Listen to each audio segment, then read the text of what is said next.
खुद को हराकर खुद से जीतने वालों को मेरा दिल से सैल्यूट है। Hi everyone, good morning to all of you. कैसे हैं आप सभी लोग। मेरी सुबह 5:30 बजे हो गई थी और थोड़ी सी पढ़ाई करके फिर मैं अभी आ चुकी हूँ किचन में। और आज आपको पूरे व्लॉग में हम और पीहू ही दिखाई देंगे क्योंकि कुछ काम से सब लोग बाहर गए थे तो हम ही दोनों थे।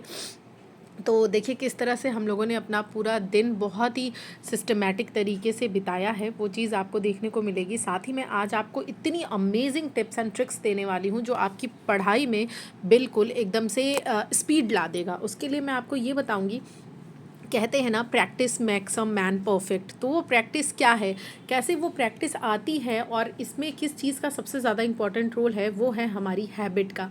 अगर कोई चीज़ हमारी हैबिट में आ जाती है तो वो कितना ही, चाहे वो पॉजिटिव हैबिट हो या फिर नेगेटिव हैबिट हो, उसका इम्पैक्ट जो है वो हमारी पर्सनालिटी पे ज़रूर पड़ता है। तो वो हैबिट आप कैसे बना सकते हैं इसके बारे में बात करेंगे। साथ ही साथ आपको ये भी बताएंगे कि कुछ ऐसी टिप्स आपको फॉलो करनी है जिससे आपका पूरा दिन बहुत अच्छा जाएगा और आपकी पढ़ाई जो है बहुत अच्छी होगी, आपको कोई रिग्रेट फील नहीं होगा। ये टिप्स जो है वो आपको सुनी सुनाई बातें नहीं हैं, जो ऐसे कोट्स नहीं है जो आपके अंदर खून तो उबाल कर दे 5 मिनट के लिए लेकिन उसके बाद आप ठंडे हो जाइए। ऐसी टिप्स बिल्कुल भी नहीं है। ये हो सकता है आपको सुनने में थोड़ी सी अलग लगे, लेकिन हाँ ये टिप्स बहुत ही प्रैक्टिकल है। मैंने खुद इसको करके अपना कर देखा है और मुझे इसका रिजल्ट भी मिला है। मैंने अपना सीटेट क्वालिफाई ऐसे ही किया था। तो साथ ही साथ आपको कंसिस्टेंसी का सही मतलब भी बताऊंगी। तो आइए बिना देर के हुए वीडियो को फटाफट से स्टार्ट कर लेते हैं। तो पहले तो बात करते हैं हैबिट की। ये देखिए पूरा रूम आज हम लोग सिस्टमेटिक करेंगे। जो हमारा तीनों कमरा है, तीनों कमरे को पूरा बहुत अच्छे से अरेंज करेंगे क्योंकि चीज़ें जब आपके आसपास व्यवस्थित होती हैं, सिस्टमेटिक होती हैं, तो फिर आपके अंदर थोड़ी पॉजिटिव एनर्जी रहती है और फिर आपको पॉजिटिव फील होता है, आप अपना काम भी बहुत अच्छे से कर पाते हो। तो मैं आपको यही कह रही थी कि अगर आपको अपना दिन अच्छा बनाना है ना, तो उसकी शुरुआत आपको रात से करनी पड़ेगी। वो कैसे करनी पड़ेगी? वो ऐसे करनी पड़ेगी कि आपको रात में सोने से हर दिन आधा घंटा आपको देना ही देना पड़ेगा। आधा घंटा देने के लिए उसमें आपको क्या करना है, पहले ये नोट करिए। आगे भी बहुत यूज़फुल टिप्स हैं लेकिन पहली टिप्स को सुन लीजिए। वो आधे घंटे में आपको करना क्या है, आपको एक डायरी मेंटेन करना है। अब ये डायरी का नाम सुन के ही तो आधे लोग चले जाएंगे, लेकिन जाने दीजिए। सबका फ़ायदा तो मतलब होना ज़रूर मतलब मुमकिन नहीं है ना, क्योंकि जिसके पास पेशेंस है, जो टिक कर चीज़ों को कर सकता है, देख सकता है, सुन सकता है, फाइनली रिजल्ट भी उन्हीं को मिलता है। शुरुआत तो बहुत सारे लोग कर देते हैं लेकिन इम्पॉर्टेंट ये है कि उसको अंजाम तक कितने लोग पहुंचाते हैं। तो बिल्कुल उसी तरह इस वीडियो को जो अंत तक देखेगा, पूरा क्रक्स उसी को मिलेगा। तो इसमें आपको डायरी में क्या तैयार करना है, डायरी में आपको ये तैयार करना है कि पहले तो सबसे पहले आपको अपनी डायरी में एक आपको लिस्ट बनानी है कि अगले दिन आपको कौन कौन सा टॉपिक पढ़ना है। आपको इस बात पे बिल्कुल भी फोकस नहीं करना है कि आपको कितने घंटे पढ़ना है, बिल्कुल भी नहीं। आपको इस पे फोकस करना ही नहीं है। हो सकता है किसी दिन आप 4 घंटे पढ़ो, हो सकता है किसी दिन आपको ज़रूरत पड़े तो आप 12 घंटे भी पढ़ो। तो वो डिपेंड करता है आपके टॉपिक्स पे, आपकी नीड पे। तो पहले तो टॉपिक लिखिए और वो टॉपिक आपको कैसे लिखना है, डायरी में लिख कर बंद करके रखना ही नहीं देना है। आप जो भी टॉपिक्स लिखोगे कि कल आपको कंप्लीट करना है, वो टॉपिक आपके टेबल पर होना चाहिए, यानी सामने होने चाहिए।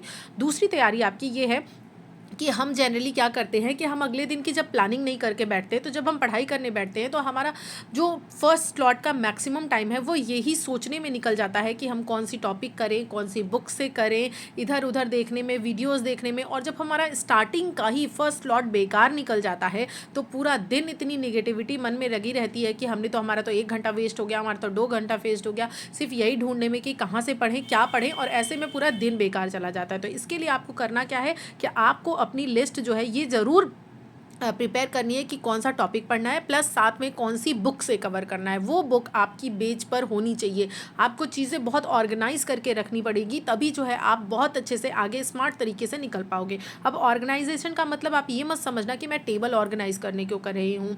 बहुत से लोगों की आदत है टेबल तो ऑर्गेनाइज होगा, फूल पत्ती लगी होंगी अच्छे से, बहुत अच्छे से कलरफुल पेन का यूज़ करेंगे, लेकिन जो चीज़ें ऑर्गेनाइज होनी चाहिए वो नहीं होगी। तो ऑर्गेनाइजेशन से यहाँ मतलब मेरा ये है कि आपके माइंड में बिल्कुल क्रिस्टल क्लियर होना चाहिए कि आपको कल कौन सा टॉपिक पढ़ना है, कौन सी बुक से पढ़ना है, कौन से बुक के कौन से पेज नंबर से पढ़ना है। इवन यहाँ तक आपको पता होना चाहिए। आप रात में ही उन चीज़ों को फोल्ड करके, पेज को फोल्ड करके आप अपने टेबल पर रख दीजिए और अगले दिन जब आप सुबह बैठोगे ना तो इतना अमेजिंग आपको फील होगा, क्योंकि बैठते ही आपको जस्ट अपनी स्टडी तुरंत स्टार्ट कर देनी होगी। तो ये आपकी रात की तैयारी हो गई। प्लस आपको मैं एक चीज़ और बताऊंगी, अगर लिस्ट की ही बात चल रही है तो जनरली क्या है कुछ तरह के स्टूडेंट्स हैं जो बहुत व्यवस्थित तरीके से पढ़ते हैं, उनकी बात तो चलिए अलग है, लेकिन मैक्सिमम जो लोग हैं वो यही हैं कि जैसे कि बस रैंडम चीज़ों को उठाए जा रहे हैं, रैंडम किसी टॉपिक को उठाए जा रहे हैं, रैंडम किसी बुक को उठाए जा रहे हैं कि चलो आज हिस्ट्री पढ़ लेते हैं, आज हिस्ट्री का ये टॉपिक पढ़ लेते हैं, आज लो मैथ्स का ये सॉल्व कर लेते हैं। तो इस तरह से आप ये पाओगे कि आपका एग्ज़ाम आ जाएगा जब, तो कुछ टॉपिक्स तो ऐसे होंगे जिनको आपने 8-8 10-10 बार पढ़ लिया है, और कुछ टॉपिक्स ऐसे होंगे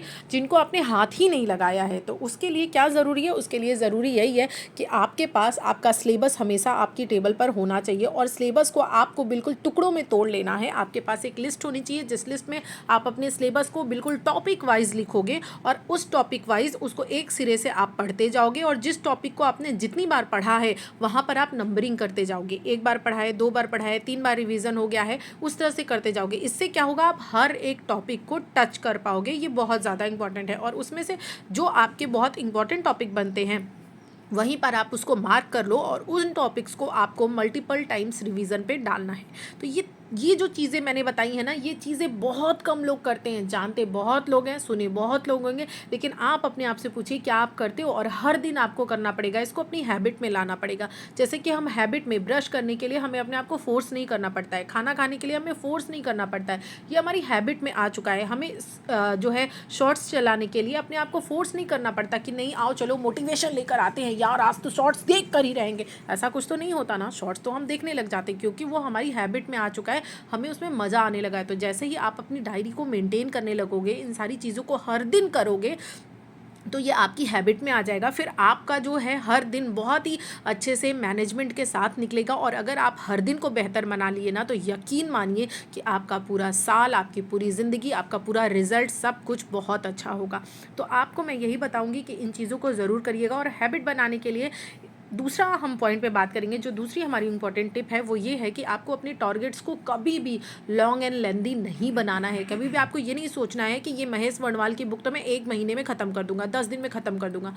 नेवर, ऐसा कभी नहीं सोचना है। इससे आपका जो माइंड है वो पहले ही बहुत डर जाता है, और फिर आपको बहुत सारे बहाने देने लगता है काम ना करने के। तो आपको क्या करना है? आपको हमेशा बहुत छोटे छोटे टारगेट्स लेने हैं कि मुझे तो 1 चैप्टर कंप्लीट करना है, और उसमें भी 1 चैप्टर का ये वाला टॉपिक इस दिन कंप्लीट करना है। ऐसे जब आप छोटे छोटे गोल बनाओगे तो आपके दिमाग को भी लगेगा ये तो बहुत ही ईजी है और आसानी से हो सकता है, तो उस चीज़ की चांसेस बढ़ जाती हैं। वैसे ही मैंने आपको ये जो हैबिट बताई है डालने के लिए, आपको ये नहीं सोचना है कि जैसे आपने मेरे वीडियोस में सुना तो आप सोचने लग जाओ अब तो मैं ये हर दिन करूँगा। नहीं, आपको ये सोचना है कि मैं 3 दिन ऐसा कर कर देखता हूँ कि जो ये कह रही हैं उन चीज़ों को मैं 3 दिन फॉलो करता हूँ, देखता हूँ क्या मुझे कुछ अंतर फ़र्क पड़ता है, क्या मेरे बाकी के दिन जैसे जा रहे थे वैसे ही 3 दिन भी जा रहे हैं, या कुछ अंतर आ रहा है, कुछ व्यवस्थित चीज़ें हो रही हैं। अगर आपको रिजल्ट मिलता है फिर उसको और बढ़ाइए, 1 हफ्ते करिए, फिर 1 हफ्ते और बढ़ाइए। ऐसे करके वो आपकी हैबिट में आ जाएगा ना, फिर एक ड्रास्टिक चेंज आप खुद अपनी पर्सनालिटी में, अपने सिलेबस में और पॉजिटिव चीज़ों के प्रति देखोगे। दूसरा आपको टिप मैंने ये दिया। तीसरा टिप मैं आपको ये बताना चाहूँगी कि फ़ोन का जो डिस्ट्रैक्शन है उसके लिए मैं आपको यही कहूँगी कि हमेशा एक रूल फॉलो करो कि जब भी पढ़ने बैठो, जब भी आपका पहला स्लॉट होता है, चाहे वो मॉर्निंग में हो, इवनिंग में हो, आफ्टरनून में हो, जब भी बैठो रूल ये बनाओ कि पहला जो स्टडी स्लॉट है वो ऑलवेज़ आप अपनी बुक से करोगे, फ़ोन से बिल्कुल भी नहीं करोगे। क्योंकि फ़ोन में कई बार क्या होता है, हम डिस्ट्रैक्ट हो जाते हैं, किसी का कॉल आ गया, किसी का मैसेज आ गया, शॉर्ट्स देखने लगे, वीडियोज़ देख रहे हैं कुछ और, नीचे कुछ आ गया, टच कर दिए, मतलब कि कब वो टाइम निकल जाता है। और आपको हमेशा ध्यान रखना है कि अपना पहला स्लॉट इतना इफेक्टिव बनाना है कि आपके अंदर पूरी एनर्जी बनी रहे बाकी के दिन को पूरा करने के लिए। तो पहले स्लॉट को आप रूल बनाइए कि मोबाइल से बिल्कुल भी नहीं करेंगे। और अगर आप ऐसी कंडीशन में हैं जहाँ पर आप बुक लेकर नहीं बैठ सकते, आपको फ़ोन से ही पढ़ना है, तो उसके लिए आपको जो रूल है अगला वो ये काम करेगा कि आपको कभी भी नेट ऑन करके नहीं पढ़ना है। आपको जो चीज़ें पढ़नी है उसको पहले से डाउनलोड कर लीजिए, वो चीज़ें आपके पास डाउनलोड है, उसके बाद आप डाटा ऑफ करिए और उसके बाद उस वीडियो को देखिएगा कितना ज़्यादा अंतर आपको समझ में आएगा इन रूल्स को फॉलो करने के बाद। उसके बाद मैं आपको बताऊंगी कंसिस्टेंसी के बारे में बताऊंगी, जो कि जान लीजिए एक्चुअली हमने नेट पे इतना ज़्यादा कंसिस्टेंसी सुन रखा है कि अगर हमारी पढ़ाई में 1-2 दिन का भी ब्रेक आ जाता है ना, तो हमें ये लगता है कि हमने तो सब कुछ खो दिया, हमसे तो अब एग्ज़ाम ही नहीं निकलेगा, हम सब कुछ भूल गए हैं। अगर मान लीजिए कुछ दिन हमारे गैप भी हो जाते हैं तो ये बहुत ही गलत चीज़ है। मैंने इसका अभी बहुत ही हाल ही में इसको अपने अंदर रियलाइज़ किया है और इस चीज़ को मैं इम्प्लीमेंट कर रही हूँ। क्योंकि अगर आप हमारे वीडियोज़ देख रहे हैं तो आप समझ ही रहे होंगे कि जनवरी से लेकर हमारी स्टडी 3 महीने बिल्कुल ही बंद थी, बिल्कुल डिस्टर्ब हो गई थी, घर में इतनी सारी चीज़ें चल रही थी, लेकिन फिर से हमने कम बैक किया है, तो उसके पीछे इसी रूल का बहुत योगदान है। तो ये मैं आपको भी बताऊँगी कि पहली बात तो कंसिस्टेंसी का गाना गाना बंद कीजिए। कंसिस्टेंसी होनी ज़रूरी है, लेकिन अपने दिमाग पे इतना मत हावी कर लीजिए कि अगर आप 1-2 दिन नहीं पढ़ पाए, तो तीसरे दिन पढ़ने के लिए आपको बहुत मेहनत की ज़रूरत पड़े, ऐसा नहीं है। पहले तो ये रूल बना कर रखिए कि हर दिन मैं कोशिश करूँगा, सिचुएशन कैसी भी हो, कोशिश करूँगा 5 मिनट का, 10 मिनट का कोई भी वीडियो या कोई भी शॉर्ट्स अपनी पढ़ाई से रिलेटेड देखने का। उससे आपके अंदर ये पॉजिटिव रहेगा कि हाँ, मैं कंसिस्टेंट हूँ। दूसरी चीज़, आप छोटे बच्चे नहीं हो कि अगर आप 4 दिन 2 दिन नहीं पढ़ते हो तो आपके तरफ से चीज़ें बिल्कुल भूल जाती हैं। इस समय आप इस स्टेज पे हो कि आप चीज़ों को रटते नहीं हो, चीज़ों को अंडरस्टैंड करते हो, और जब आपने चीज़ों को अंडरस्टैंड किया है तो वो अगर आप 4 दिन बाद भी उठाओगे और उसको एक बार पढ़ोगे सरसरी निगाह से, वो सब कुछ आपको रिमाइंड हो जाएगा। तो ऐसा बिल्कुल भी मत सोचो, लेकिन इसका मतलब ये नहीं है कि मैं आपको ये कह रही हूँ कि 4 दिन पढ़ो और 10 दिन मत पढ़ो, तब भी चीज़ें रहेंगी। मैं ये इस चीज़ के लिए बता रही हूँ कि अगर आपकी लाइफ में कभी कोई प्रॉब्लम आ गई, आप नहीं पढ़ पाए, तो डिमोरलाइज़ बिल्कुल भी मत होइए। आप फिर से स्टार्ट करिए, देखिए चीज़ें आपको फिर से याद आती चली जाएंगी। तो ये मैंने आपको कुछ रूल्स बताए हैं, अगर इन चीज़ों को आप फॉलो करोगे तो डेफिनेटली आपको जो है वो डिफरेंस देखने के लिए मिलेगा। वीडियो कैसा लगा बताइएगा ज़रूर। Thank you so much for watching, पूरा देखने के लिए। Bye bye and take care everyone, अपना ख्याल रखिएगा।